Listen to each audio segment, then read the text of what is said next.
Si je veux prendre une réservation pour un groupe de 6 personnes, est-ce que vous devez prendre un dépôt? Oui, non, nous ne prenons pas de dépôt, mais nous prenons les informations bancaires. On ne vous charge pas, mais c'est uniquement en cas de no-show. Excusez-moi. Non, c'est pas nettoyé celle-là. Pardon. On charge 50 $ par personne. OK, 50 par personne si on ne se présente pas à la réservation. Exactement. Depuis un an, les restaurateurs peuvent exiger un montant de 10 par personne qui ne se présente pas dans une réservation.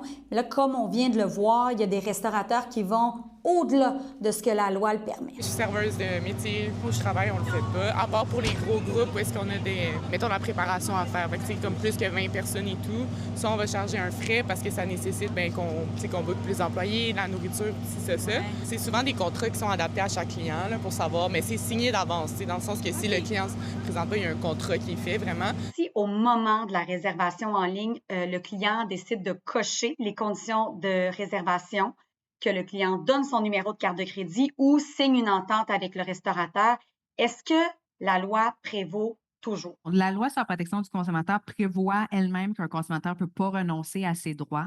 Donc, même si un commerçant nous présente un contrat disant qu'on renonce à nos protections, cette renonciation-là n'a pas d'effet. Si on te demandait une carte de crédit pour, je sais pas moi, 50 $ par personne pour une réservation, est-ce que ça te ferait douter? Non. Tu le donnerais? Oh, oui, dépendant de la qualité du restaurant. Bien, honnêtement, si il va y avoir un charge à ce point-là, je ne suis pas intéressé à faire des réservations. Si je sais que si j'arrive pas, je dois payer quand même. À ce point-là, tu es en train de payer pour un repas s'il y a un risque que tu vas pas y aller, il y a une urgence ou quelque chose, ça vaut pas la peine.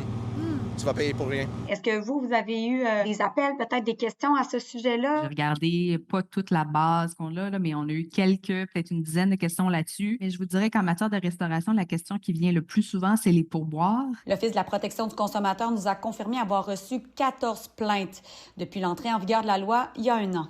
Oui, bonjour, merci d'avoir patienté. Donc, je vous confirme, on ne prend pas de dépôt pour les groupes. Toutefois, pour les annulations ou les manques de personnes, évidemment, on n'est pas zélé. S'il y a une personne qui ne se présente pas la journée, 2 personnes, ça arrive toujours, les groupes, c'est variable.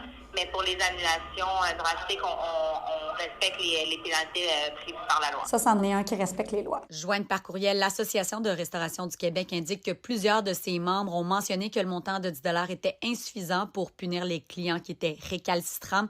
Elle demande par ailleurs au gouvernement d'augmenter le montant de la pénalité. Elle ajoute aussi que plusieurs propriétaires n'appliquent pas le règlement, mais que la loi a permis d'avoir un effet sur le comportement du consommateur. Nous avons contacté certains établissements qui exigent des frais supérieurs à 10 par personne.